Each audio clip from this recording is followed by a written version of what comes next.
अस्सलाम वालेकुम गाइस। तो मैं अभी आ चुका था कब्बन पार्क में घूमने के लिए। तो आप देख सकते हैं गाइस, यहाँ पे बहुत ही खूबसूरती है और खूबसूरती के जरिए से हम एक चीज़ का यहाँ पे नोटिस किए। एक लड़का वहाँ पे बैठा हुआ है, आप देख सकते हो। कैमरा में लगूँगा, गाइस वहाँ पे वो बैठा हुआ है। तो हम चलेंगे, उससे पूछेंगे उसका मतलब क्या मजबूरी है।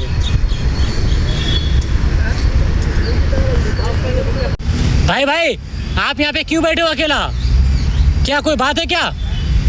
बात कुछ नहीं है, देखो उधर सब फोटो ले रहे हैं और मैं भी आया हूँ, लेकिन मेरा कोई फोटो नहीं ले रहा है यार। कौन आपका फोटो नहीं ले रहा भाई? देख लो, सब मोबाइल वाला उधर है। अरे भाई भाई, इसका क्यों तुम लोग फोटो ले रहे हो यार?